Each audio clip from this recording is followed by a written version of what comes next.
예수께서 들으시고 이르시되 건강한 자에게는 의사가 쓸데없고 병든 자에게라야 쓸데있느니라. 너희는 가서 내가 긍휼을 원하고 제사를 원하지 아니하노라 하신 뜻이 무엇인지 배우라. 나는 의인을 부르러 온 것이 아니요 죄인을 부르러 왔노라 하시니라. 마태복음 9장 12절에서 13절 말씀. 아멘. 할렐루야. 오늘도 좋은 날입니다. 이용우 목사입니다. 오늘의 원포인트 묵상 본문은 마태복음 9장 12절에서 13절 말씀입니다.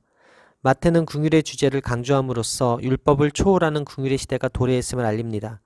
그러나 바리새인들은 자신들은 의인으로, 세리와 죄인들은 죄인으로 생각했습니다. 의의 전문가를 자처하는 바리새인들은 그리스도라 하는 예수님이 의인인 자신들을 제쳐놓고 사회 문제아들인 세리 및 죄인과 어울려 식탁을 같이 하는 것이 못마땅했습니다. 자신들이 지키라고 주장하는 율법과 규칙에서 벗어나는 예수님의 행동이 마음에 들지 않았기 때문입니다. 그러나 바리새인들도 하나님의 긍휼이 필요한 죄인이었습니다. 바리새인들에게 비난을 들으신 예수님은 병든 자를 위하는 의사의 비유로 자신의 사명을 나타내셨습니다. 예수님은 호세아 6장 6절을 인용하셨습니다. 내가 긍휼을 원하고 제사를 원하지 아니하노라는 마태복음에만 있는 인용입니다. 이런 예수님의 사명은 제사보다 긍휼을 원하시는 하나님의 뜻과 죄인을 부르시는 하나님의 사랑을 반영한 것입니다. 긍휼이 아니라 각종 제사와 율법을 근거로 자신의 정결함과 고귀함을 나타내며 남을 비난하는 것은 제사와 율법을 만드신 하나님의 마음을 모르는 죄입니다. 따라서 오늘의 원포인트 메시지는 내가 긍휼을 원하고입니다. 오늘의 삶의 적용 포인트는 긍휼을 원하시는 예수님의 마음으로 섬기며 살겠습니다 입니다. 예수님을 오해하지 않으려면 어떻게 해야 할까요?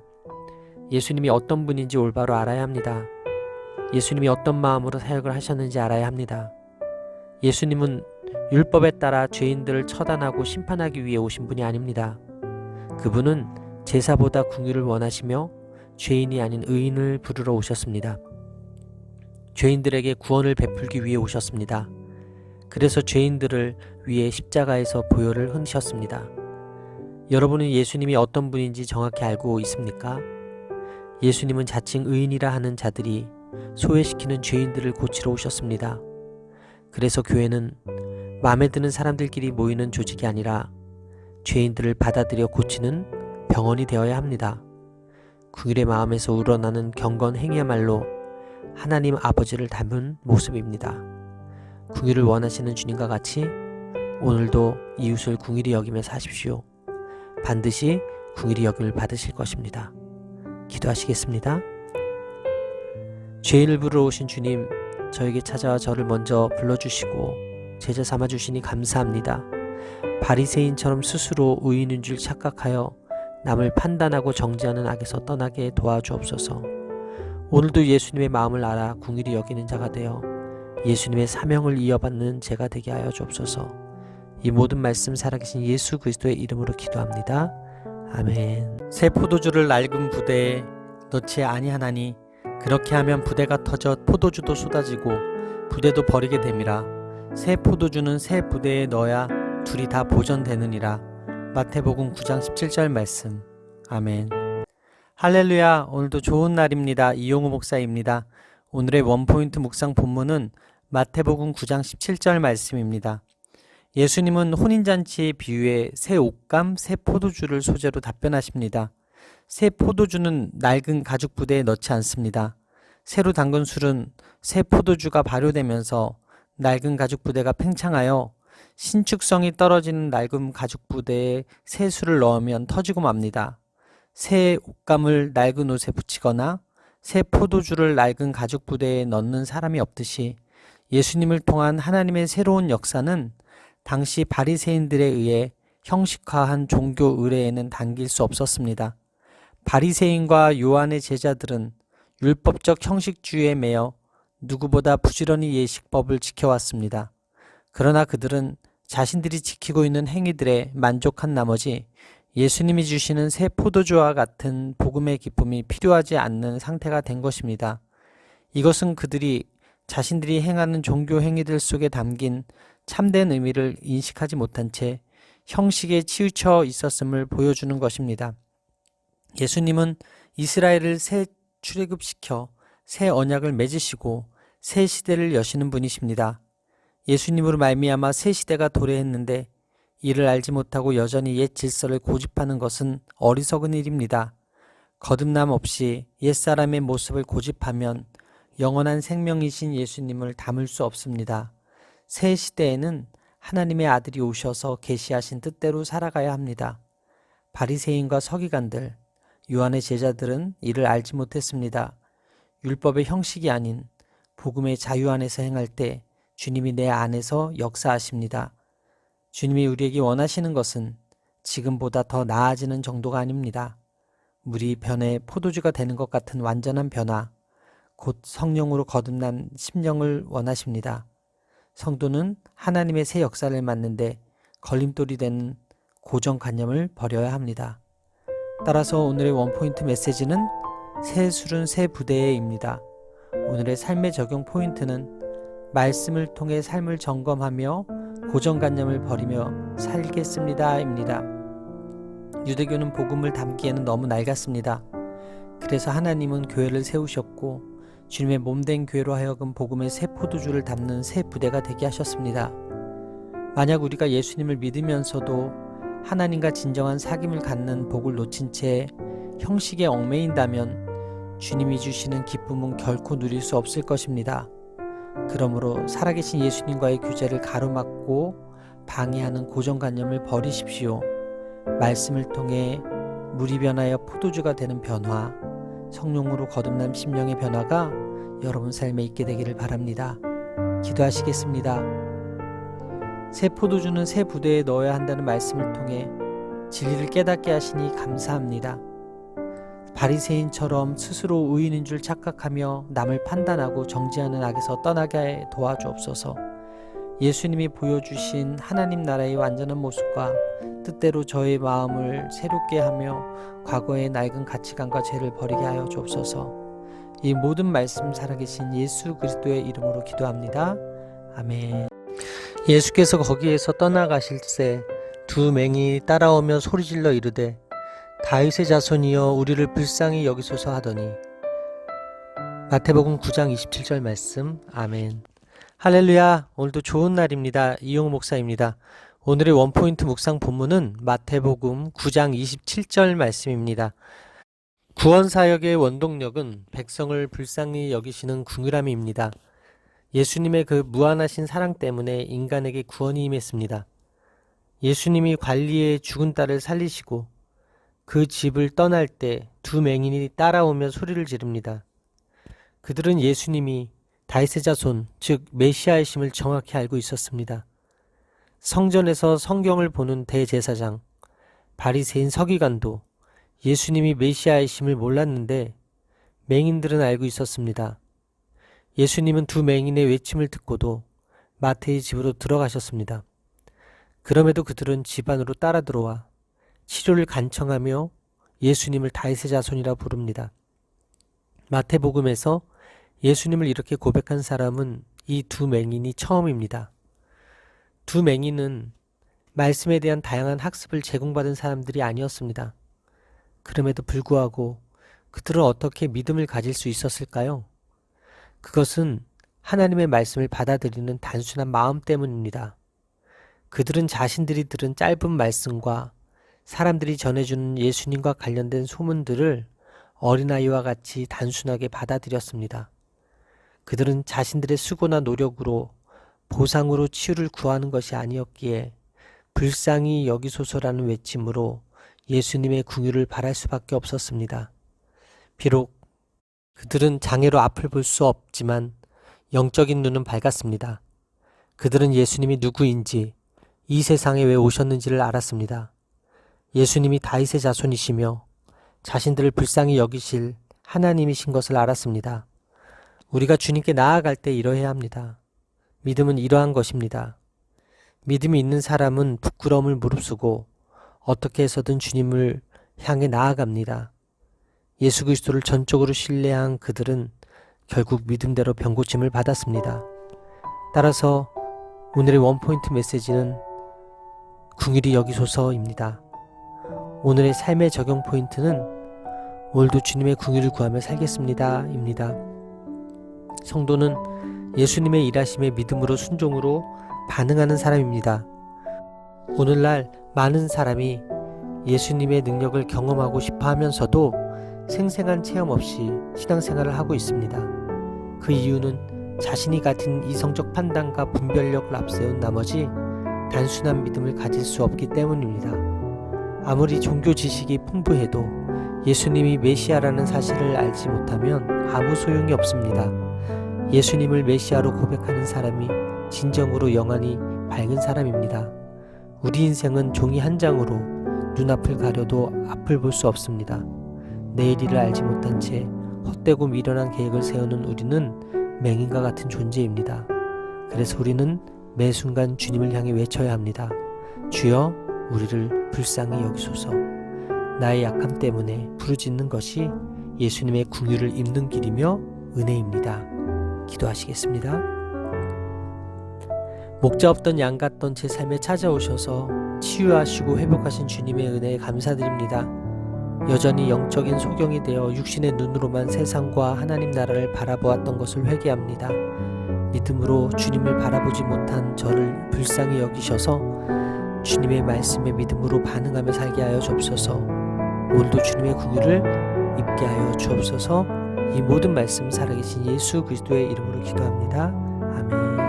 보라, 내가 너희를 보냄이 양을 이리 가운데로 보낸과 같도다. 그러므로 너희는 뱀같이 지혜롭고 비둘기같이 순결하라. 마태복음 10장 16절 말씀. 아멘. 할렐루야. 오늘도 좋은 날입니다. 이용우 목사입니다. 오늘의 원포인트 묵상 본문은 마태복음 10장 16절 말씀입니다. 세상이 교회를 환영한 시기는 없었습니다. 세상과 교회는 가치관의 충돌로 인해 우호적 관계를 유지하기 어렵습니다. 그러므로 성도는 지혜로워야 합니다. 예수님은 악이 없고 더러움이 없는 분이십니다. 그래서 더럽혀진 성전을 정화하실 자격이 있었습니다. 바리새인과 서기관들이 가늠한 여자를 데리고 왔을 때는 모세의 율법대로 돌로 쳐야 하는지 아니면 그냥 용서해야 하는지를 결정해야 하는 난감한 상황이었습니다. 이때 예수님은 뱀처럼 지혜롭게 어려운 상황을 피해 가셨습니다. 예수님은 제자들의 사역 무대가 되는 세상이 악하다는 사실을 강조하십니다. 제자들을 세상으로 보내시는 예수님은 양을 이리떼 속으로 보내시는 심정입니다. 그 상황에서 제자들에게 필요한 것은 지혜와 순결함입니다. 뱀과 비둘기 두 이미지는 언뜻 상반되어 보입니다. 그러나 이는 복음 전도에 필요한 지혜와 경건함을 모두 갖추라는 말씀입니다. 순결함이 없는 지혜는 거짓이 되기 쉽고 지혜가 없는 순결함은 악의 이용물이 되기 쉽습니다. 비둘기는 예수님이 메시아로 기름 부음 받으실 때 임했던 성령을 묘사한 단어입니다. 이는 제자들이 성령에 합당한 동기와 의지를 가져야 함을 의미합니다. 순결하다는 불순물이 섞이지 않은 상태를 의미합니다. 예수님이 메시아 사역을 이루시기 위해 죽기까지 순종하신 것 같이 제자들도 순결한 동기와 의지로 사역해야 함을 암시합니다. 제자들을 이스라엘 집에 잃어버린 장에게 파송하신 예수님은 이 일이 양을 이리 가운데로 보낸것 같다고 하십니다. 양을 이리 가운데로 보냄이란 표현은 누가복음에도 있습니다. 온순한 복음 전도자가 포악한 박해자가 군림하는 세상으로 나가는 것을 비유한 표현입니다. 이는 당장 그들이 겪을 반대나 적대에 대한 예고라기보다 앞으로 복음을 전하며 성도가 맞이하게 될 형편을 의미합니다. 이리 같은 위협 앞에서 이를 피하는 지혜도 필요하고 악한 공격에 대응할 때도 순수함과 거룩함을 지켜야 합니다. 따라서 오늘의 원포인트 메시지는 뱀같이 지혜롭고 비둘기같이 순결하게입니다. 오늘의 삶의 적용 포인트는 오늘도 그리스도인으로서의 순수함과 거룩함의 균형을 이루며 살겠습니다 입니다. 주님의 제자는 세상을 제대로 파악하고 분별할 줄 알아야 합니다.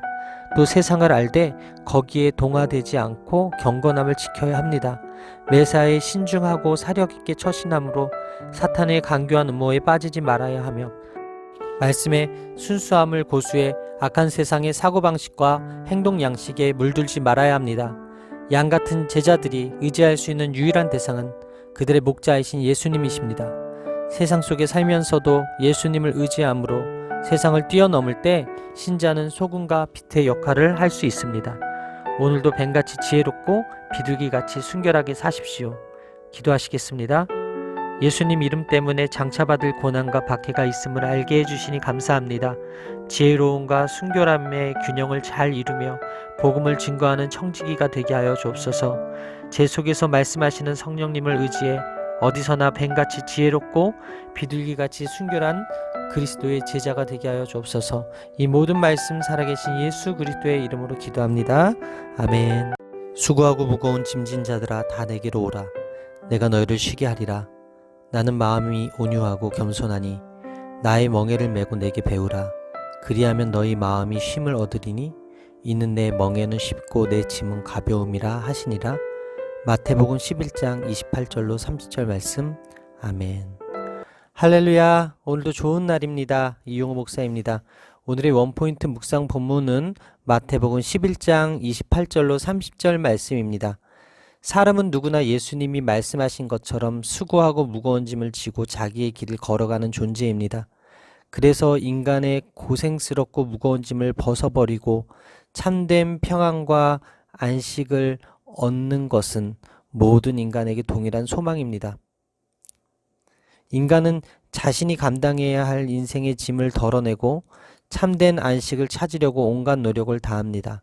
시편 기자는 우리가 살아가는 인생의 여정이 수고와 슬픔뿐이라고 표현했습니다. 인도의 한 수행자는 세상과 단절하는 것이 쉼을 얻는 것이라 믿고 홀로 토굴에서 수십 년을 생활하기도 합니다. 그러나 이러한 수행자들은 사람들이 얼마나 참된 안식에 목말라 하고 있으며 안식을 찾는 일이 얼마나 어려운가를 보여줄 뿐입니다. 이렇게 인간이 찾아 헤매던 참된 안식과 참된 평안을 주시기 위해 예수님은 우리를 찾아오셨습니다. 수고하고 무거운 짐진 자들이라는 표현은 서기관과 바리새인들의 율법적 요구를 충족할 의무를 진 이스라엘 백성을 가리킵니다.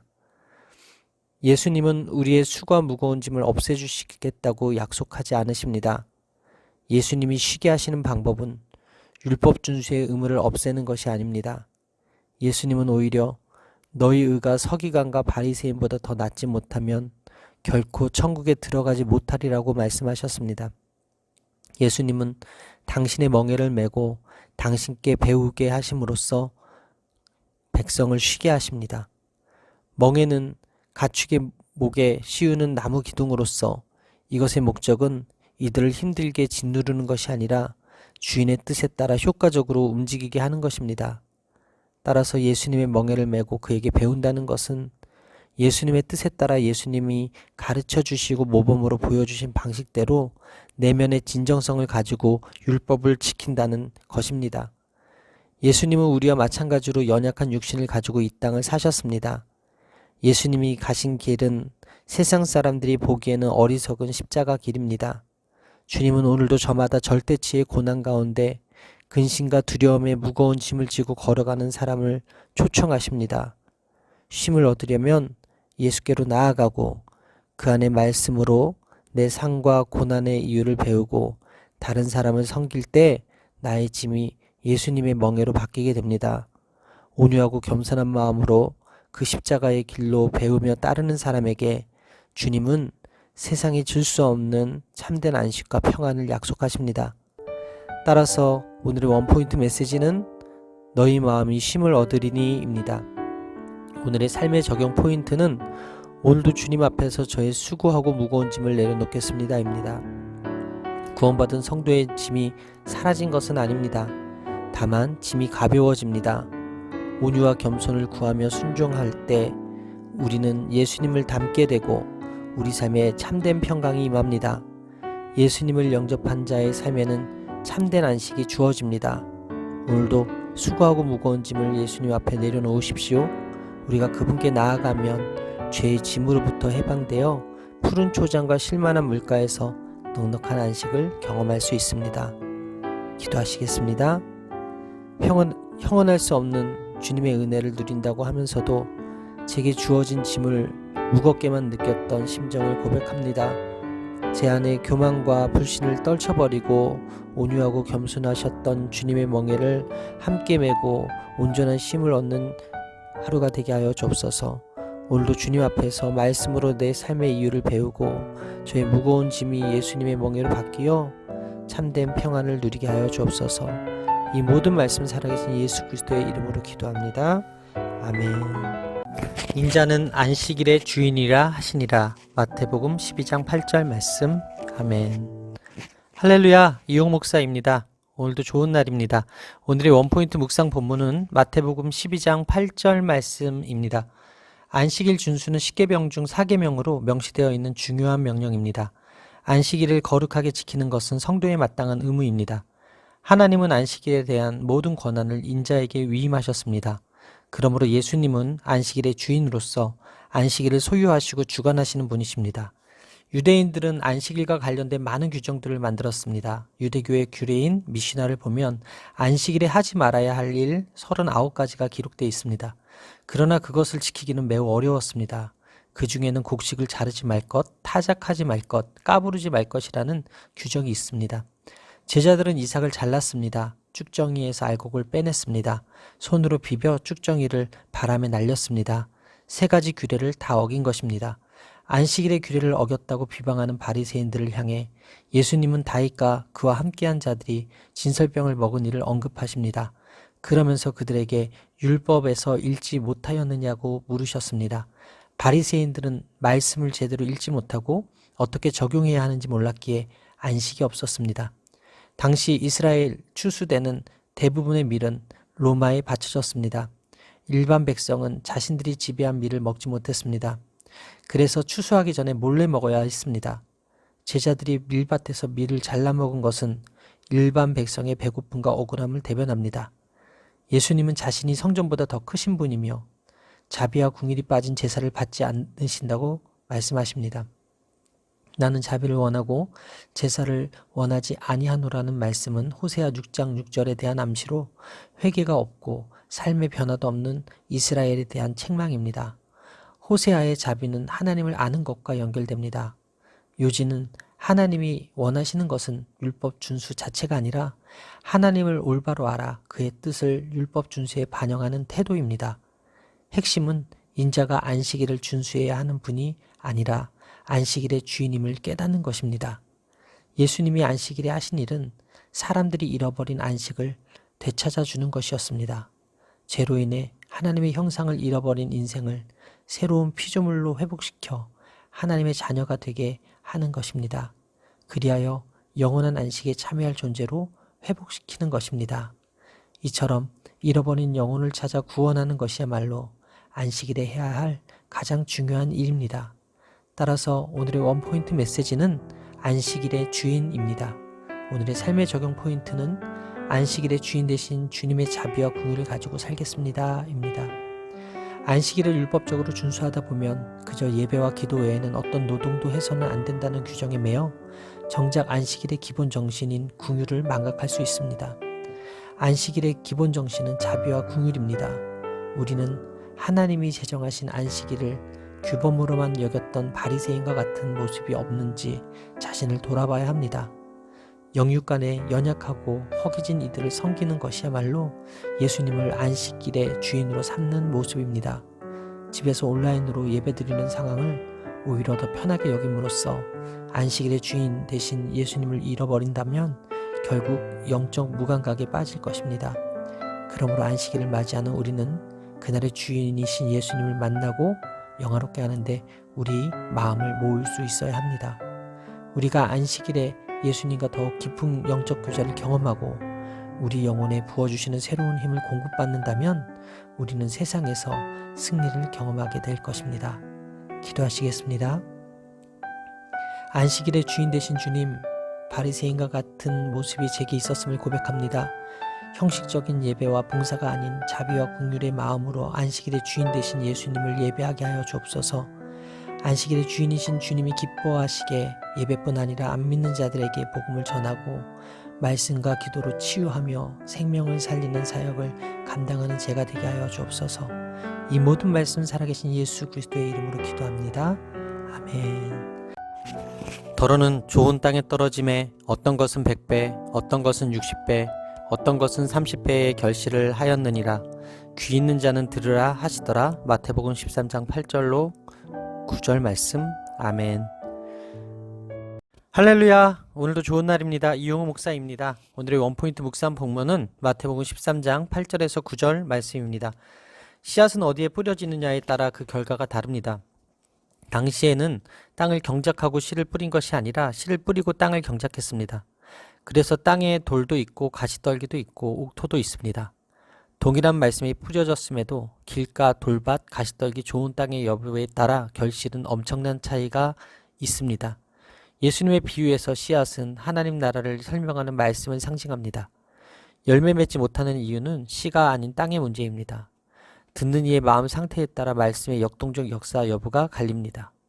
이는 단지 듣는 것에서 그치지 않고 깨닫는 것이 중요함을 말해줍니다. 하지만 예수님께 온전히 헌신하고 따르는 제자들에게는 천국의 비밀을 아는 지식이 주어지고 과거 선지자와 의인이 보고 듣기는 원했지만 듣지 못했던 것을 보고 들을 수 있는 특권이 주어졌습니다. 바로 예수님을 아는 지식입니다. 그러나 예수님 말씀을 들을 때 청중의 반응은 제각기 달랐습니다. 마태가 이렇게 기술한 이유가 있습니다. 예수님이 많은 말씀을 뿌렸음에도 유대인들은 대부분 무관심이나 거부하는 반응을 보였기 때문입니다. 100배, 60배, 30배의 결실은 창세기 26장 12절에 이삭의 복을 연상시키며 전적인 하나님의 도우심과 은혜의 결과임을 암시합니다. 성도는 자신의 마음을 가꾸어 좋은 땅에 말씀이 떨어질 수 있도록 해야 합니다. 성도는 말씀을 대할 때 마음을 집중해야 합니다. 그리고 듣는 귀가 둔해지지 않도록 주의해야 합니다. 하나님 나라의 비밀을 드러내는 계시의 말씀은 누구에게나 동일합니다. 이것이 하나님의 놀라운 자비입니다. 주일마다 선포되는 설교를 생각해 보십시오. 말씀에 귀를 기울이는 사람에게나 말씀에 관심 없이 졸고 있는 사람에게나 동일한 말씀이 선포되어지고 있습니다. 하나님은 좋지 못한 결과가 예상되어도 그 은혜를 축소하지 않으십니다. 따라서 오늘의 원포인트 메시지는 좋은 밭입니다. 오늘의 삶의 적용 포인트는 열매 맺는 좋은 밭이 되도록 마음밭을 귀경하겠습니다 입니다. 어떤 사람은 마음이 돌밭이고 다른 사람은 좋은 땅이라는 의미가 아닙니다. 한 사람의 마음속에는 길가, 돌밭, 가시밭, 좋은 땅이 다 있습니다. 중요한 것은 가시, 돌 같은 요소를 제거하고 좋은 땅에 하나님 말씀을 품는 것입니다. 하나님은 모든 사람이 구원받기 원하시기에 차별 없이 당신의 말씀을 동일하게 들려주십니다. 하나님의 이 넘치는 자비와 긍휼 때문에 우리같이 영적으로 어둡고 무관심한 자들에게도 하나님의 말씀이 전해졌습니다. 제자들이 무리와 달랐던 것은 그들의 한계에도 불구하고 예수님께 가까이 나아가 말씀을 듣고 따르기를 원한 것이었습니다. 그러한 자세 때문에 비유의 해석까지 들을 수 있었습니다. 귀 있는 자는 들으라는 말은 바로 예수 그리스도에 대한 열심과 겸손한 자세로 말씀을 들으라는 뜻입니다. 성도는 귀 있는 자가 되어야 합니다. 한번 말씀을 받았다고 해서 열매 맺는 것이 아닙니다. 여러 유혹과 시험을 이겨내며 끝까지 말씀을 품어야 합니다. 말씀을 듣는 귀가 둔해지지 않도록 내가 오늘 힘써 행할 일은 무엇인가요? 우리 주변에서 들리는 수많은 정보에 귀 기울이기보다 하나님 말씀에 집중해야 합니다. 날마다 말씀을 읽고 깊이 묵상하고 그 말씀을 일상에서 실천할 때 성령님이 우리를 변화시키고 우리 인격이 그리스도를 닮도록 빚어 가실 것입니다. 열매 맺는 좋은 밭이 되십시오. 오늘도 마음밭을 회개함으로 귀경하십시오. 여러분 모두가 귀 있는 자가 되어 100배의 결실을 맺기를 소망합니다. 기도하겠습니다. 귀 있는 자가 되어 하나님 말씀이 오늘도 들려오게 하시니 감사합니다. 사람의 지식과 노력으로 얻을 수 없는 하나님 나라의 비밀을 깨달아 믿게 하신 은혜를 감사합니다. 날마다 겸손히 마음밭을 부드럽게 갈아 말씀이 심기고 풍성히 열매 맺도록 온 힘을 쏟게 하여 주옵소서. 날마다 귀가 열려 하나님 말씀이 깨달아지는 복을 허락해 주옵소서. 이 모든 말씀 살아계신 예수 그리스도의 이름으로 기도합니다. 아멘. 천국은 마치 밭에 감추인 보화와 같으니 사람이 이를 발견한 후 숨겨두고 기뻐하며 돌아가서 자기의 소유를 다 팔아 그 밭을 사느니라. 마태복음 13장 44절 말씀. 아멘. 할렐루야. 오늘도 좋은 날입니다. 이용호 목사입니다. 오늘의 원포인트 묵상 본문은 마태복음 13장 44절 말씀입니다. 성도에게 가장 큰 보화는 천국입니다. 예수 그리스도를 통해 얻게 된 천국 시민권은 그 무엇과도 비교할 수 없습니다. 예수님은 이 사실을 밭에 감추어진 보물과 값진 진주 비유로 설명하십니다. 당시에는 오늘날과 같이 은행이 없었으므로 여행을 떠나기 전이나 전쟁 등의 위험을 피하고자 귀중품을 땅속에 감춰두는 일이 흔했습니다. 유언을 남기지 못하고 전쟁이나 기타 사유로 죽은 사람이 묻어둔 보화는 몇십 년이고 땅속에 묻혀 있을 수밖에 없었습니다. 밭에 감춰진 값진 보화를 발견한 후 모든 소유를 팔아 그 밭을 산 사람과 값진 진주를 발견하고 모든 소유를 팔아 그 진주를 산 진주 장수는 우리가 천국 말씀을 듣고 어떻게 반응해야 하는지를 잘 보여줍니다. 이 사람은 보화를 갖고자 자신의 모든 소유를 다 파는 대가를 기쁨으로 치릅니다. 보화를 갖기 위해서는 밭을 사는 헌신이 필요합니다. 천국을 발견한 사람은 가진 모든 소유를 내놓아도 아깝지 않습니다. 하나님 나라는 극히 귀하지만 아무나 그 가치를 발견할 수 없습니다. 그 나라는 숨긴 것처럼 쉽게 발견되지 않고 소수만이 그 가치를 알 수 있기 때문입니다. 이는 예수님의 부르심을 받은 제자들이 예수님이 도래시킬 천국에 들어가고자 자신의 모든 것을 포기하고 예수님을 따라 나선 것을 연상시킵니다. 천국의 소중함을 아는 차원에 머물지 않고 소유한 것이 중요합니다. 천국을 내가 소유하는 것이 중요한 이유는 그 여부에 따라 영생 혹은 영벌에 처해지기 때문입니다. 세상의 모든 것을 유기하고 보배로운 그리스도를 얻음이 천국의 삶입니다. 따라서 오늘의 원포인트 메시지는 천국의 가치입니다. 오늘의 삶의 적용 포인트는 저에게 허락된 천국을 잃어버리지 않도록 성실과 희생으로 최선을 다하며 살겠습니다입니다. 천국은 죽어서만 가는 곳이 아닙니다. 천국은 지극히 일상적인 삶 속에, 지극히 평범한 삶 속에 있습니다. 우리는 미래에 주어질 천국을 소망하며 살아가지만 또한 오늘의 평범하고 일상적인 삶 속에서 천국을 맛보며 살아가야 합니다. 천국은 아무리 값비싼 대가를 지불하더라도 남는 장사입니다.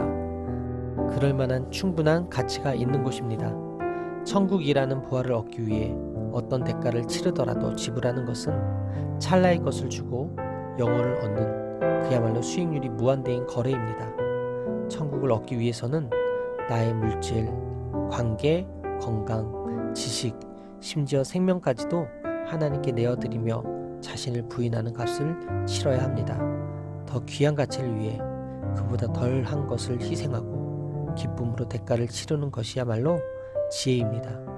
사람들이 아무리 우리를 조롱한다 해도 잠깐을 희생해 영혼을 얻는 선택은 결코 어리석음이 아님을 확신하고 흔들리지 말아야 합니다.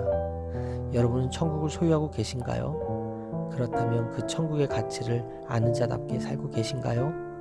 오늘도 허락된 천국을 잃어버리지 않도록 여러분의 삶의 영역에서 성실과 희생으로 최선을 다하며 사십시오. 기도하시겠습니다. 밭에 보화가 있듯이 일상 가운데 천국이 있다고 말씀해 주시니 감사합니다. 천국은 그 사람이 가진 모든 것보다 더 소중합니다. 천국을 믿고 살고 누리고자 그동안 제 손에 움켜진 것들을 주께 내어드리길 원합니다. 감춰진 보화와 값진 진주의 가치를 알아볼 수 있는 지혜와 계시의 영을 간구하오니 천국을 소유하기 위해 이 땅의 소유를 기꺼이 포기할 수 있는 은혜로 저를 이끌어 주옵소서. 이 모든 말씀 살아계신 예수 그리스도의 이름으로 기도합니다. 아멘. 그때 분봉왕 헤롯이 예수의 소문을 듣고 그 신하들에게 이르되 이는 침례 요한이라 그가 죽은 자 가운데서 살아났으니 그러므로 이런 능력이 그 속에서 역사한도다 하더라. 마태복음 14장 1절에서 2절 말씀. 아멘. 할렐루야. 오늘도 좋은 날입니다. 이용호 목사입니다. 오늘의 원포인트 묵상 본문은 마태복음 14장 1절에서 2절 말씀입니다. 역사에는 불의하게 권력과 지위를 유지한 통치자가 많았습니다. 그중 한 사람이 헤롯 대왕의 아들 헤롯 안디바입니다. 그는 갈릴리와 베레아 지역의 분봉왕이었습니다. 그는 결혼했으나 이혼하고 배다른 동생의 아내 헤로디아와 재혼했습니다. 이 일을 두고 그를 비난했던 침례 요한을 죽이려 했으나 백성이 그를 선지자로 여겼기에 그렇게 하지 못했습니다. 그러나 결국 침례 요한을 죽입니다. 예수님의 명성을 들었을 때 그는 불안한 마음 때문에 자신이 죽인 요한이 다시 살아났다고 생각했습니다.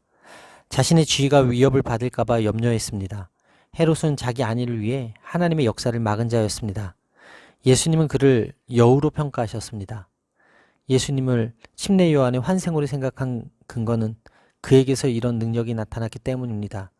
마태는 이 단어를 예수님이 메시아이심을 드러내는 기적적 치유 행위를 묘사하기 위해 사용했습니다. 그러나 예수님의 놀라운 치유 사역을 보고서도 사람들은 회개로 반응하지 않았습니다. 오히려 고향에서는 예수님을 배척했고 헤롯은 환생한 침례 요한으로 여겨 두려워했으며 바리새인들은 귀신의 힘을 입은 능력으로 왜곡했습니다. 헤롯은 자신의 죄악을 뉘우치고 돌이키기보다 오히려 잘못을 들추어낸 요한을 핍박하고는 양심의 가책과 죄의식에 사로잡혀 느끼면서 두려워했습니다. 누군가의 불의함을 지적받았을 때 그것을 인정하고 회개의 자리로 나가지 않으면 오히려 그 죄를 은폐하게 됩니다. 그러면서 죄를 지적한 사람을 공격하고 분을 냅니다. 성도는 침례 요한과 예수님처럼 불의한 세상 가운데서 의를 따르는 선택을 해야 합니다. 따라서 오늘의 원포인트 메시지는 의를 따르는 선택입니다. 오늘의 삶의 적용 포인트는 불의한 세상 속에서 의를 따르는 자가 되겠습니다 입니다. 악행의 기억은 그의 마음을 지배하게 되었습니다. 모든 죄는 지어서는 안 되지만 특별히 악한 줄 알고서도 행하는 것은 더욱 피해야 합니다. 그 경험과 기억과 죄의식은 그 악의 크기만큼 깊은 상처를 남기기 때문입니다.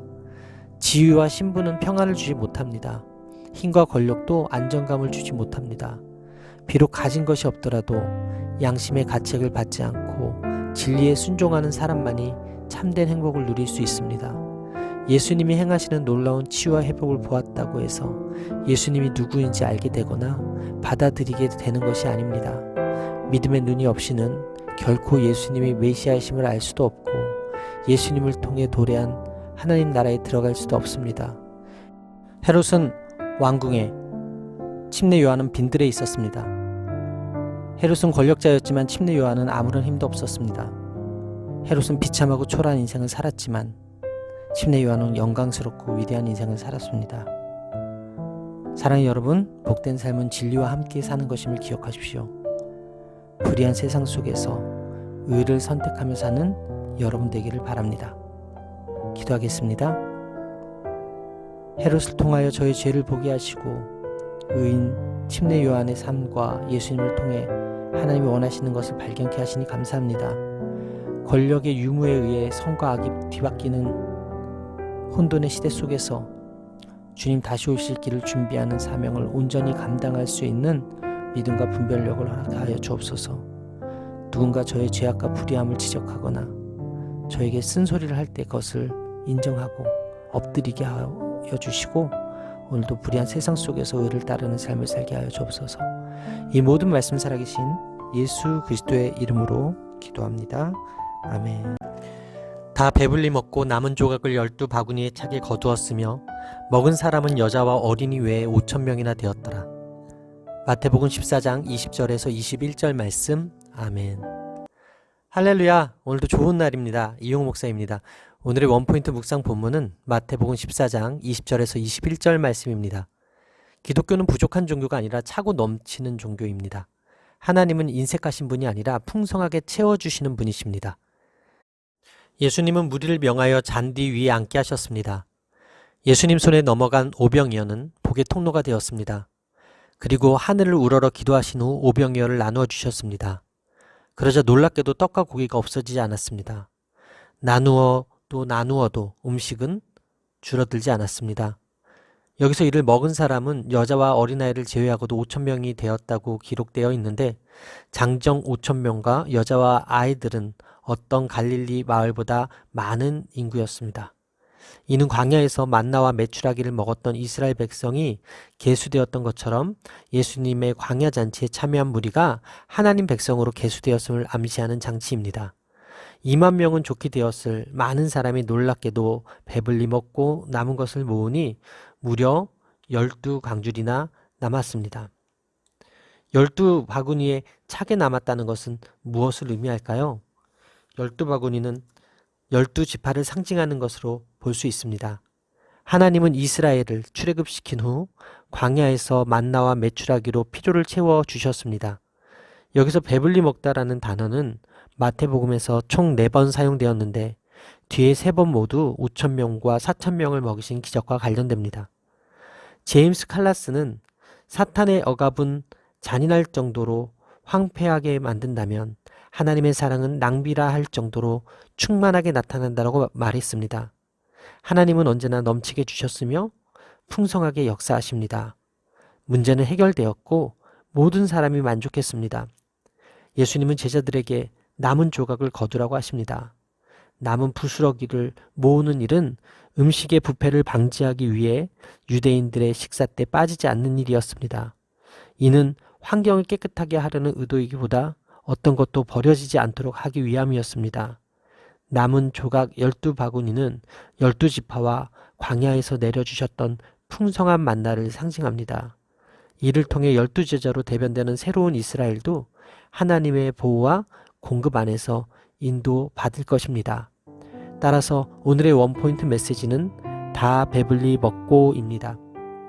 오늘의 삶의 적용 포인트는 풍성히 먹이시고 채우시는 하나님의 공급하심을 경험하며 살겠습니다 입니다.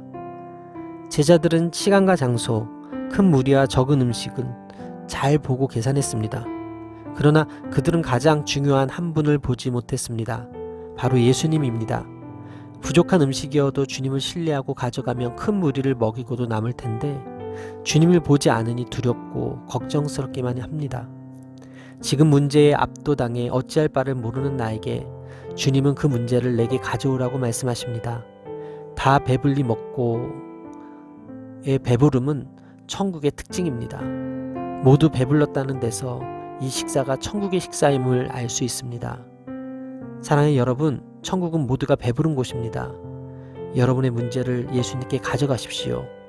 다 배불리 먹고 풍성이 남을 것입니다. 기도하시겠습니다. 오늘도 저의 문제를 가져오라고 말씀하시니 감사합니다. 다 배불리 먹고 남음이 있는 분이 예수님이시라 감사드립니다. 예수님과 동행함으로 얻는 배부름과 풍성함이 오늘 저의 삶 가운데 있게 하여 주옵소서. 이 모든 말씀 살아계신 예수 그리스도의 이름으로 기도합니다. 아멘. 예수께서 즉시 이르시되 안심하라 나니 두려워하지 말라. 마태복음 14장 27절 말씀. 아멘. 할렐루야. 오늘도 좋은 날입니다. 이용호 목사입니다. 오늘의 원포인트 묵상 본문은 마태복음 14장 27절 말씀입니다. 위기 상황에서 우리는 하나님의 하나님 되심을 깊이 경험하게 됩니다. 제자들은 밤새 풍랑의 고난을 당합니다. 그 시간 주님은 기도하시다가 동틀 무렵 물 위로 걸어 제자들에게 오십니다. 마태는 예수님이 물 위를 걸으신 기적을 구약의 하나님의 역사로 묘사하고 있습니다. 예수님은 구약에서 하나님이 하신 일들을 똑같이 하십니다.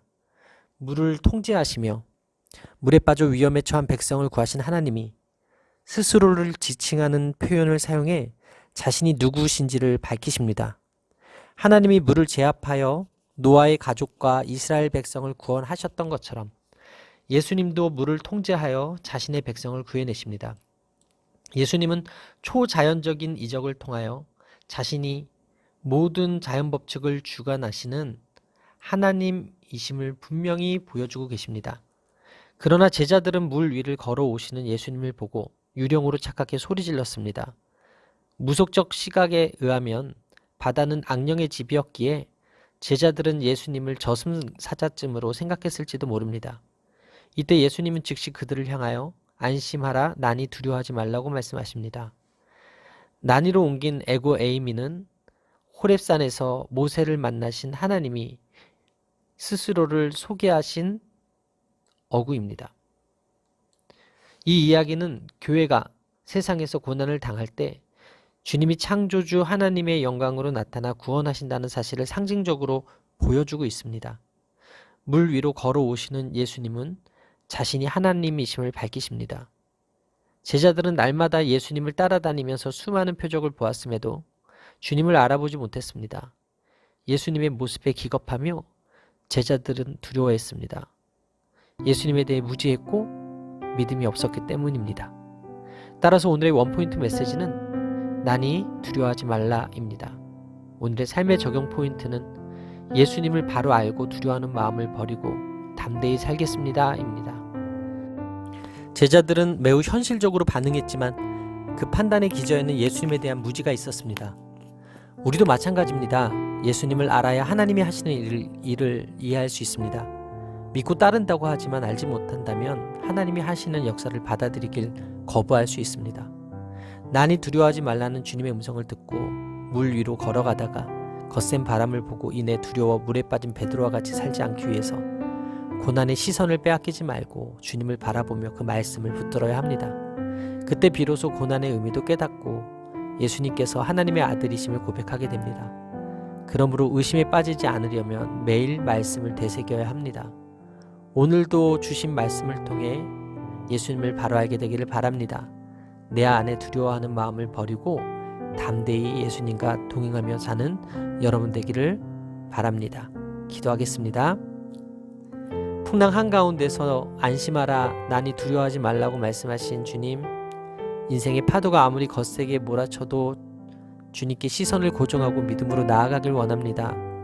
위기에서 건져주시는 하나님의 아들 예수 그리스도를 오늘도 경험하고 증거하는 삶을 살도록 저와 함께하여 주옵소서. 이 모든 말씀 살아계신 예수 그리스도의 이름으로 기도합니다. 아멘. 이 백성이 입술로는 나를 공경하되 마음은 내게서 멀도다. 마태복음 15장 8절 말씀. 아멘.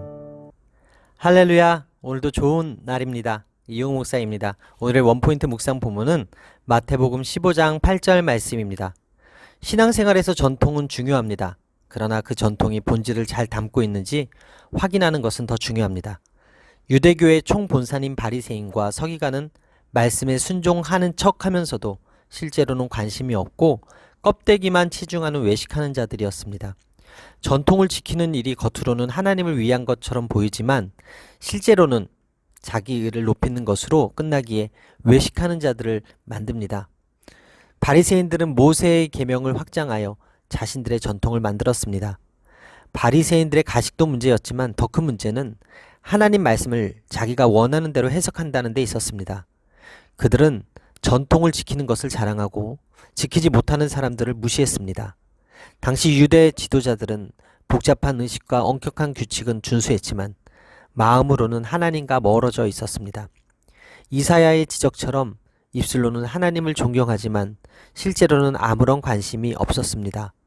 바리새인과 서기관은 떡을 먹을 때 정결의식으로 손을 반드시 씻었습니다. 그들은 제자들이 손 씻지 않는 것을 보고 예수님을 비난합니다. 이에 예수님은 인간의 전통은 따르면서 하나님의 계명인 부모 공경은 쉽게 저버리는 그들의 그릇된 행태를 책망하십니다. 그들은 전통을 교묘하게 이용하여 하나님께 드리는 것을 핑계로 부모 공경의 의무를 무시해도 된다고 가르쳤습니다. 그들은 자신들의 전통을 하나님 말씀과 동등한 위치에 놓고 사람들에게 강요하면서 오히려 신앙의 본질에서는 멀어졌습니다. 겉모습은 그럴듯하지만 마음은 하나님으로부터 멀리 떠난 부패한 모습입니다. 따라서 오늘의 원포인트 메시지는 마음의 거리입니다. 오늘의 삶의 적용 포인트는 하나님과의 마음의 거리가 가까워지도록 하나님 말씀을 온전히 따라 살겠습니다 입니다. 예수님은 외적인 정결보다 내면의 성결을 중요하게 생각하십니다. 여러분은 하나님의 계명과 사람의 전통 중 무엇이 더 중요한가요? 익숙한 신앙생활로 형식화되어 진정한 의미를 잃어버린 것이 있다면 무엇인가요? 하나님의 계명은 우리가 선택적으로 지킬 수 있는 것이 아닙니다. 신앙생활의 기준은 오직 하나님 말씀이어야 합니다. 그 모두를 온전히 준행해야 합니다. 우리에게 익숙한 전통을 따르느라 하나님 계명을 무시하지 않는지 살피는 오늘 되길 바랍니다. 하나님은 결코 속지 않으십니다. 마음과 뜻과 정성을 담아 하나님을 사랑해야만 하나님을 기쁘시게 할 수 있습니다. 기도하시겠습니다. 여러 인간적인 전통에 매여 있는 저를 불쌍히 여겨주옵소서. 성경을 오래 읽었다고 스스로 안다 여기지 말고 늘 겸손히 말씀의 뜻을 묻고 행하는 제가 되게 하여 주옵소서. 하나님과의 마음의 거리가 오늘도 가까워지길 원합니다. 전통보다 말씀 앞에 엎드리는 제가 되게 하여 주옵소서. 이 모든 말씀 살아계신 예수 그리스도의 이름으로 기도합니다. 아멘. 악하고 음란한 세대가 표적을 구하나 요나의 표적밖에는 보여줄 표적이 없느니라 하시고 그들을 떠나가시니라.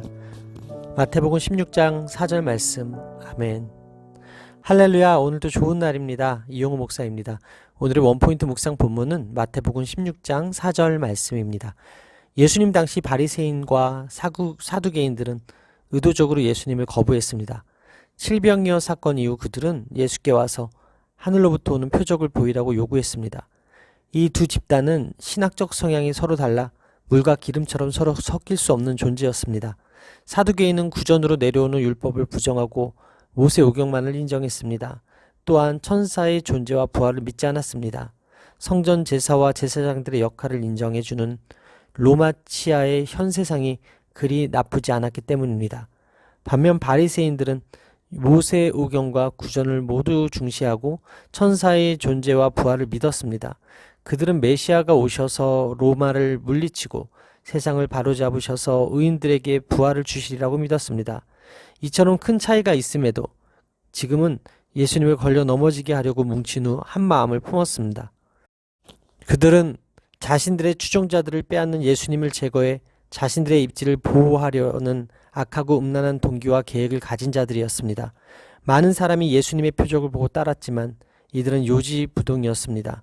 예수님은 요나의 표적 외에는 보여줄 것이 없다고 말씀하시며 저들을 떠나가십니다. 이 표적밖에 보여줄 것이 없다는 말씀은 다른 말로 하면 이 표적을 믿지 않으면 그 어떤 것도 소용이 없다는 것입니다. 예수 그리스도의 죽으심과 부활을 믿지 않으면 모든 인간은 악하고 음란한 세대로 남을 수밖에 없습니다. 예수님이 부활하셨을 때 유대교 지도자들은 부활 사실을 인지했으면서도 제자들이 예수님의 시신을 훔쳐가서 부활했다고 거짓말한다는 거짓 소문을 퍼뜨렸습니다. 예수님이 아무리 많은 표적을 보여주셔도 영적으로 무지한 자들은 깨달을 수 없습니다. 그들에게 지혜가 없었기 때문입니다.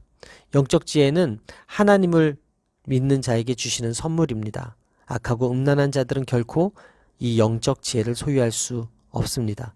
따라서 오늘의 원포인트 메시지는 요나의 표적밖에는 입니다. 오늘의 삶의 적용 포인트는 표적보다 크신 예수님을 더욱더 믿고 섬기겠습니다 입니다. 사실 예수님은 이미 이들에게 충분한 표적을 보여주셨습니다.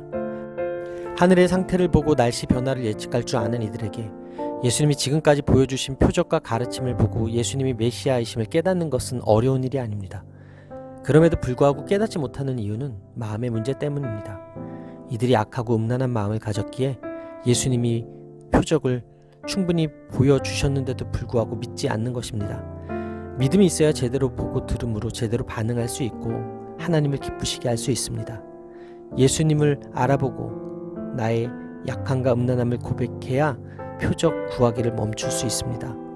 표적보다 크신 예수님을 신뢰하십시오. 믿음이 있어야 표적을 보고 말씀을 들을 수 있습니다. 예수 그리스도의 죽음과 부활이야말로 모든 인류가 반드시 믿어야 할 확실한 표적입니다. 예수님이 우리를 떠나가시지 않으심에 감사하십시다. 믿음의 표적을 보여주신 하나님께 오늘도 감사하며 사십시오. 기도하시겠습니다. 예수님을 믿기에 충분한 말씀을 이미 저에게 주셨음에도 불구하고 분별하지 못하고 표적을 구하는 분별 없던 저의 모습을 용서해 주옵소서. 그리스도의 십자가 죽음과 부활의 가치를 온전히 깨닫지 못한 채 또 다른 표적을 구하며 살았습니다. 제 믿음 없음을 드러내며 야단치시는 주님의 양육을 잘 받아 오늘도 말씀을 온전히 깨닫게 하여 주옵소서. 이 모든 말씀 살아계신 예수 그리스도의 이름으로 기도합니다. 아멘. 이르시되 너희는 나를 누구라 하느냐? 시몬 베드로가 대답하여 이르되 주는 그리스도시요 살아계신 하나님의 아들이시니이다. 마태복음 16장 15절로 16절 말씀. 아멘. 할렐루야! 오늘도 좋은 날입니다. 이용호 목사입니다. 오늘의 원포인트 묵상 본문은 마태복음 16장 15절로 16절 말씀입니다. 바른 신앙 고백은 제자됨의 필수 요소입니다. 당시 분봉왕의 이름과 로마 황제의 이름이 결합된 도시 이름이 빌립보 가이사랴였습니다. 우리는 자본주의 시대의 황금 만능주의 속에서 살고 있습니다. 최고 권력자와 통치자의 이름이 붙여진 도시, 그 왕들에게 봉헌된 도시에서 예수님은 자신에 대한 사람들의 생각을 물으셨습니다. 너희는 나를 누구라 하느냐? 이 질문은 예수님이 사람들의 평가보다 더 적절한 평가를 제자들에게서 기대하셨음을 보여줍니다. 교회가 타락하고 세상의 지탄을 받게 된 것은 말씀이 아닌 인간의 정치, 탐욕, 교만이 교회를 지배할 때였습니다. 개인주의와 세속주의가 우리 도시의 이름입니다. 이러한 세상 속에서 사는 우리는 예수님을 누구라고 생각하고 있습니까? 유대인들은 하나님을 믿는다고 했지만 예수님이 누구신지 깨닫지 못해 그분을 십자가에 못 박아 죽였습니다. 하나님이 그들에게 약속하신 메시아를 그들 손으로 죽인 것입니다. 믿음은 결국 개인의 문제입니다. 내가 하나님의 선물을 위로부터 받아 예수를 하나님의 아들이라고 고백하는 것입니다. 베드로의 고백은 복음의 핵심입니다. 다른 사람의 신앙 고백이 중요한 것이 아니라 자기의 신앙 고백이 중요합니다. 우리는 성령님이 베드로의 입을 통해 가르쳐 주신 고백을 말할 수 있어야 합니다. 특별히 말을 가볍게 여기지 말아야 합니다. 천지창조가 하나님의 말씀으로 이루어졌고 교회는 베드로의 고백 위에 세워졌습니다. 예수님이 주인이시고 구원자라고 고백해야 합니다. 이 고백을 하는 자들의 공동체가 바로 새로운 이스라엘 교회입니다. 따라서 오늘의 원포인트 메시지는 너희는 나를 누구라 하느냐입니다. 오늘의 삶의 적용 포인트는 주는 그리스도시요 살아계신 하나님의 아들이라고 고백하며 살겠습니다입니다. 교회는 참된 신앙의 고백 위에 세워집니다. 말씀은 우리 믿음의 토대입니다. 주는 그리스도 살아계신 하나님의 아들이라는 고백 위에 다른 것은 없습니다. 그리고 그 고백은 우리의 평생과 매일의 삶을 결정하는 기준입니다. 오늘도 주님은 세상의 가치가 팽배한 곳에서 물으십니다. 너희는 나를 누구라 하느냐? 주는 그리스도시요 살아계신 하나님의 아들이십니다. 믿음을 담아 진심을 담아 진지하게 주님을 향한 우리의 믿음을 고백하는 오늘이 되기를 바랍니다. 기도하시겠습니다. 주님을 그리스도요 살아계신 하나님의 아들로 믿고 고백할 수 있는 은혜를 주셔서 감사합니다. 제 주변에 아직 예수님이심을 알지 못하는 사람들이 있습니다. 그들을 위해 통회하며 기도할 수 있는 마음을 주시고 음부의 권세가 이기지 못하는 교회로 굳건히 서서 많은 영혼을 생명의 길로 이끄는 제가 되게 하여 주옵소서. 이 모든 말씀 살아계신 예수 그리스도의 이름으로 기도합니다. 아멘. 그들 앞에서 변형되사 그 얼굴이 해같이 빛나며 옷이 빛과 같이 휘어졌더라. 마태복음 17장 2절 말씀. 아멘. 할렐루야. 오늘도 좋은 날입니다. 이용호 목사입니다. 오늘의 원포인트 묵상 본문은 마태복음 17장 2절 말씀입니다. 예수님이 영광스럽게 변모하신 사건은 그분이 하나님의 아들이심을 확증합니다. 이 땅에 오신 예수님은 하나님의 아들이심에도 잠시 천사들보다 못하게 되셨습니다.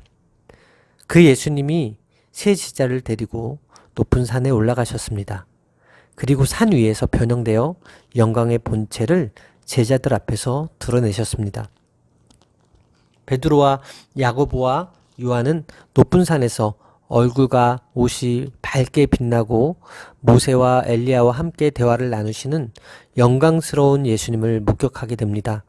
모세와 엘리야는 구약을 대표하는 선지자들입니다.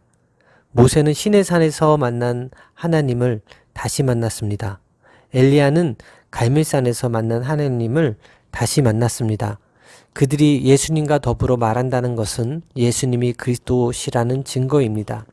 모세와 엘리야가 예수님을 그리스도로 인정하고 증언한 모습이야말로 바리새인과 사두개인들이 보여달라고 요구했던 그 무엇보다 확실한 하늘의 표적이었습니다.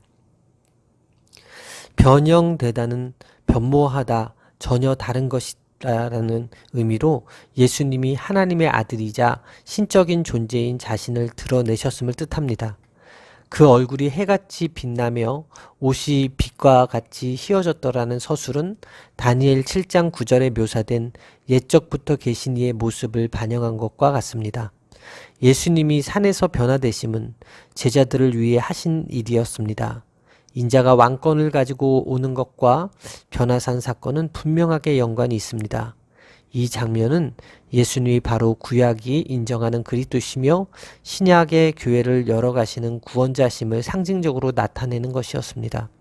또 이는 내 사랑하는 아들이요 내 기뻐하는 자니 너희는 그의 말을 들으라는 하나님의 음성을 듣습니다.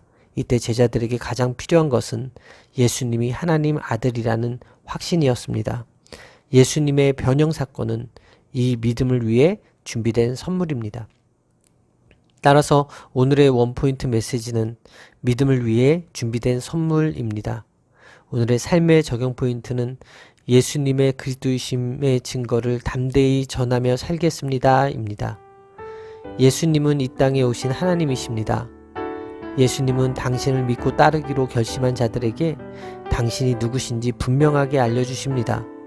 그렇게 하심으로써 그들의 믿음의 결단과 십자가를 짊어지고 가는 삶이 하늘의 영광에 닿을 것을 확실히 보여주십니다. 예수님의 변화산 사건은 오늘을 사는 저와 여러분들을 위해 준비된 선물입니다. 예수님의 새 제자가 변형된 그리스도의 표적을 본 것과 같이 오늘 예수님의 그리스도이심을 먼저 알고 믿은 저와 여러분은 복이 있습니다. 기도하시겠습니다.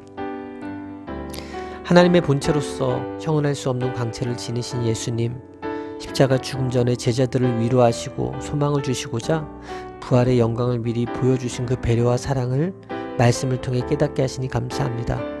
이 눈에 아무 증거 아니 보이고 이 귀에 아무 소리 아니 들리고 이 손에 아무것도 잡히지 않은 상황 속에서도 영광스러운 하나님 나라를 바라봄으로써 두려운 현실과 고난을 담대히 이기는 제가 되게 하여 주옵소서. 이 모든 말씀 살아계신 예수 그리스도의 이름으로 기도합니다. 아멘. 이르시되 너희 믿음이 작은 까닭이니라. 진실로 너에게 이르노니 만일 너희에게 믿음이 겨자씨 한 알만큼만 있어도 이 산을 명하여 여기서 저기로 옮겨지라 하면 옮겨질 것이요 또 너희가 못할 것이 없으리라. 마태복음 17장 20절 말씀. 아멘. 할렐루야. 오늘도 좋은 날입니다. 이용우 목사입니다. 오늘의 원포인트 묵상 본문은 마태복음 17장 20절 말씀입니다. 예수님은 공생의 초기에 제자들을 둘씩 파송하시며 예수님이 하시던 일을 제자들이 하게 하셨습니다. 제자들은 실제로 병든 사람을 고치고 죽은 사람을 살리고 귀신들을 쫓아냈습니다. 본문은 능력을 행사하는 데 실패한 제자들의 모습을 보여주면서 우리가 왜 큰 믿음을 가져야 하는지를 가르쳐 줍니다. 예수님의 변모로 영광 가득했던 변화산과는 달리 산 아래의 현실은 무력했습니다. 예수님이 내려오시자 한 사람이 발작으로 고생하는 아들을 고쳐달라고 간청합니다. 남아있던 제자들이 아이를 고치지 못했기 때문입니다. 제자들을 보고 예수님은 믿음이 없고 패역한 세대여 라고 나무라십니다. 제자들은 자신들이 왜 귀신을 쫓아내지 못했는지 여쭈었고 예수님은 제자들이 권능을 행할 수 없는 것이 바로 작은 믿음 때문이라고 하십니다. 그런데 이어서 겨자씨 한 알만큼의 믿음만 있어도 큰 능력을 행할 수 있다고 하십니다. 겨자씨는 땅에 들어가 썩어 없어지는 것 같지만 그 생명 때문에 큰 나무로 자랍니다.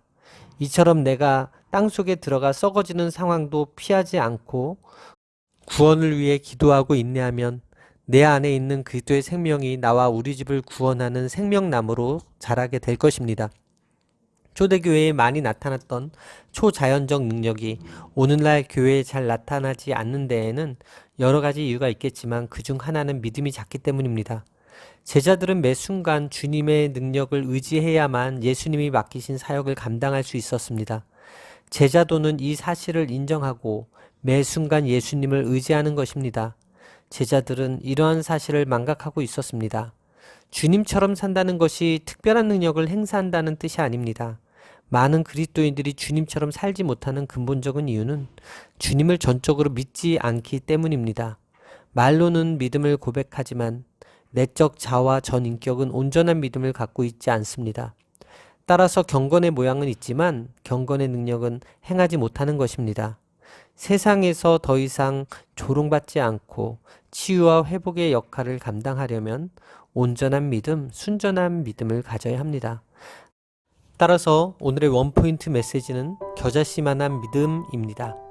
오늘의 삶의 적용 포인트는 겨자씨 믿음이라도 보여드리는 삶을 살겠습니다 입니다. 베드로는 예수님의 말씀을 믿고 발을 내디뎠을 때 바다 위를 걷는 기적을 체험했습니다. 예수님은 믿는 자에게는 능히 하지 못할 일이 없다고 말씀하셨습니다. 우리는 성경에 나타난 초자연적 역사가 과거의 일이라고만 생각하는 경향이 있습니다. 어떤 학자들은 성령의 초자연적 역사와 은사는 초대교회에 한시적으로 나타난 것으로 이제 그런 일이 일어나지 않는다고 주장하기도 합니다. 그러나 성도는 우리의 믿음이 작아서 하나님의 기적의 역사를 체험하지 못함을 깨닫고 더 큰 믿음을 간직한 성도로 성장해 나가야 합니다. 연약한 믿음에는 아무런 능력도 나타나지 않습니다. 오늘 본문은 믿음이 연약한 제자들을 향한 책망이면서 격려의 말씀입니다. 겨자씨만한 믿음만 있어도 이렇게 놀라운 일을 행할 수 있다는 약속입니다. 그러니 그런 믿음을 간직하기 위해 힘쓰라는 격려의 말씀입니다. 여러분에게는 겨자씨만한 믿음이 있습니까? 기도하시겠습니다. 믿음이 없고 패역한 세대라는 책망에 주님의 음성을 듣고 회개합니다. 하나님을 알지 못하는 패역한 세대 가운데 저의 믿음을 드러낼 수 있는 겨자씨 믿음이라도 있기를 소원합니다. 오늘도 온전하고 순전한 믿음을 세상 속에 보이며 사는 제가 되게 하여 주옵소서. 이 모든 말씀 살아계신 예수 그리스도의 이름으로 기도합니다. 아멘. 이르시되 진실로 너에게 이르노니 너희가 돌이켜 어린아이들과 같지 아니하면 결단코 천국에 들어가지 못하리라. 마태복음 18장 3절 말씀. 아멘. 할렐루야. 오늘도 좋은 날입니다. 이용 목사입니다. 오늘의 원포인트 묵상 본문은 마태복음 18장 3절 말씀입니다. 세상은 다른 사람 위에 군림하라고 부추깁니다. 세상에서는 타인보다 더 힘있고 높은 자리에 있는 사람을 큰 자라고 말합니다. 그러나 그런 군림은 결국 사람들 사이에 갈등과 다툼을 일으킵니다. 예수님은 기회 있을 때마다 고난과 죽음을 예고하셨는데 3년 동안 따라다닌 제자들은 여전히 세상적 가치관을 버리지 못하고 크고 높아지기만을 원했습니다. 제자들이 예수님께 나와 천국에서 누가 큰 사람인지를 질문합니다. 이러한 질문의 이면에는 자기가 큰 사람이기를 바라는 마음이 깔려 있었습니다. 예수님은 당시 사회적으로 가장 지위가 낮은 한 어린아이를 제자들 가운데 세우시고 너희가 어린아이들과 같지 아니하면 결코 천국에 들어가지 못한다고 말씀하십니다. 제자들은 자신들처럼 예수님을 가까이 따르는 사람이 천국에서 크다는 말씀을 듣고 싶었을 것입니다. 그러나 예수님은 제자들이 무시하는 어린아이와 같은 자가 큰 자라고 말씀하시므로 세상과 천국의 질서와 원리가 다름을 가르쳐 줍니다. 크고 높아지려는 삶의 방향에서 돌이켜 낮은 자리에 서지 않으면 결단코 천국에 들어갈 수 없다는 것입니다. 예수님이 그들에게 다소 가혹하게 들릴 법한 방식으로 말씀하신 이유는 허영심 가득하고 경쟁적인 그들의 정신 상태가 천국 백성에게 전혀 어울리지 않았기 때문입니다. 천국은 비교요 경쟁의 나라가 아니라 서로를 있는 그대로 받아들이는 수용의 나라입니다. 비교와 경쟁은 필연적으로 자신을 못마땅하게 여기도록 듭니다. 이러한 가르침은 하나님 나라의 역설적 가치관을 분명하게 드러냅니다. 따라서 오늘의 원포인트 메시지는 어린아이처럼입니다. 오늘의 삶의 적용 포인트는 경쟁이 아닌 어린아이처럼 낮추며 살겠습니다입니다. 예수님은 어린아이를 모델로 가르치셨지만 예수님이야말로 완전한 모범이 되십니다. 예수님은 스승으로서 친히 제자들의 발을 씻기심으로 섬기는 본을 보이셨습니다. 또한 죽음의 자리까지 낮아지심으로 많은 사람의 생명을 구원하십니다. 성도는 예수님을 본받아 스스로를 낮추어 많은 사람을 섬기는 삶을 살아야 합니다. 예수님처럼 다른 사람을 위해 기꺼이 자기를 내어주는 것이 바로 천국 시민의 모습입니다. 천국 백성은 서로 비교하거나 경쟁하지 않고 있는 그대로 서로를 받아들일 줄 압니다. 서로 비교하고 경쟁하는 사람은 천국에 들어갈 수 없습니다. 어린아이처럼 겸손한 사람이야말로 천국 백성입니다. 복음은 하나님을 대하는 우리의 모습을 변화시키면서 동시에 사람을 대하는 태도도 변화시킵니다. 예수님 안에서 거듭났다면 사람을 대하는 법도 달라져야 합니다. 예수 그리스도를 높여 영광의 자리에 앉히신 하나님이 세상에서 낮아지고 섬기는 자를 높이실 것입니다. 높아지기 위해 낮아주는 척하는 것이 아니라 예수님의 마음으로 낮아진다면 사람이 아니라 하나님이 높여주실 것입니다. 어린아이처럼 경쟁하지 않고 낮추는 삶, 그것이 천국 백성의 자격이며 삶입니다. 기도하시겠습니다. 어린아이와 같지 않으면 천국에 들어가지 못한다고 말씀하신 주님, 여전히 큰 자가 되고 싶은 욕심이 있는 저를 불쌍히 여겨주옵소서. 오늘도 제가 세상의 가치가 아니라 천국의 가치로 살아가길 원합니다. 남을 나보다 낮게 여기고 섬김으로 믿음의 공동체 안에 이미 임한 하나님 나라를 드러내며 살게 하여 주옵소서. 돌이켜 어린아이처럼 제 자신을 낮출 수 있는 은혜를 허락하여 주옵소서. 이 모든 말씀 살아계신 예수 그리스도의 이름으로 기도합니다. 아멘. 할렐루야. 오늘도 최고의 복을 받았습니다.